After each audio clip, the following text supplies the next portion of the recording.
सदस्य सदन के परिसर को तुरंत सदन द्वारा निलंबित सदस्य सदन के परिसर का तुरंत परित्याग करने के लिए बाध्य होंगे।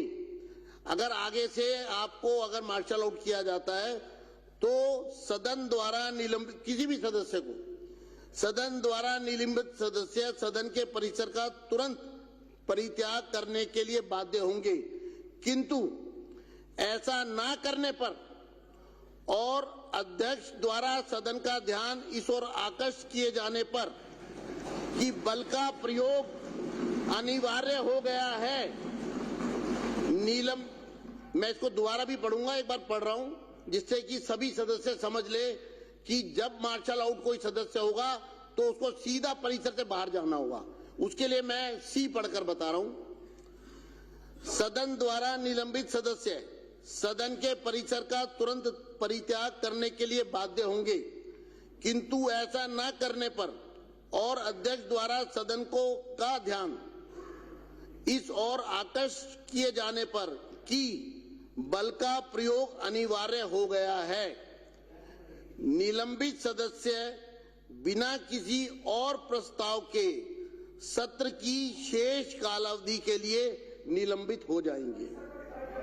मैं इसको डिफाइन कर देता हूं, फिर डिफाइन कर देता हूं कि जो सदस्य निलंबित होने के बाद परिसर का परित्याग नहीं करेंगे और अध्यक्ष सदन को सूचित करेंगे कि उन्होंने परित्याग नहीं किया है, इसलिए बल का प्रयोग अनिवार्य हो गया है, ऐसी स्थिति में सदन को सूचित करने के बाद निलंबित सदस्य बिना किसी और नए प्रस्ताव के सत्र की शेष कालावधि के लिए निलंबित हो जाएंगे। तो इसलिए मैंने ये रूल पोजीशन स्पष्ट कर दी है। अब मैं चाहता हूं इस पर आतिशी जी अपनी टिप्पणी करें। जी जी बताइए बताइए बताइए। की एक परिभाषा है अध्यक्ष महोदय, सदन, आप पेज 3 में जो डेफिनेशंस वाला है पेज 3 पे देखिए, सदन के परिसर का तात्पर्य विधानसभा सभा कक्ष, दीर्घाएं, विधानसभा सचिवालय के नियंत्रण के कमरे, अध्यक्ष कक्ष, उपाध्यक्ष कक्ष, समिति कक्ष, विधानसभा पुस्तकालय, विधानसभा वाचनालय, पार्टियों के कमरे, विधानसभा सचिवालय के अधिकारियों के अधीनस्थ सब स्थान। तो इसमें विधानसभा परिसर के लॉन शामिल नहीं है, गांधी मूर्ति का एरिया शामिल नहीं है। अब आप रूल बुक से बात करिए। इसमें लीडर ऑफ ऑपोजिशन का कमरा शामिल नहीं है।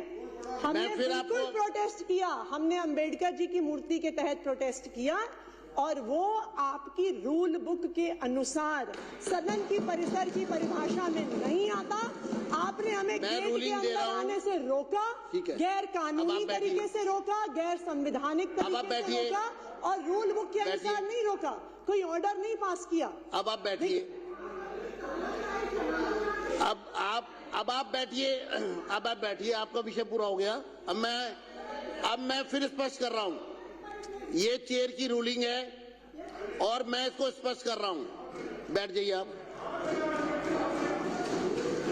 सदन के जो डी है वो पूरी तरह स्थिति को स्पष्ट करता है। विपक्ष अगर रूलिंग को और रूल बुक को अन्यथा लेगा तो कोई भी सदस्य, पक्ष का या विपक्ष का, वो इसके लिए परिणाम के लिए जो है वो एक प्रकार से वो समझ ले कि इसका परिणाम क्या होने वाला है।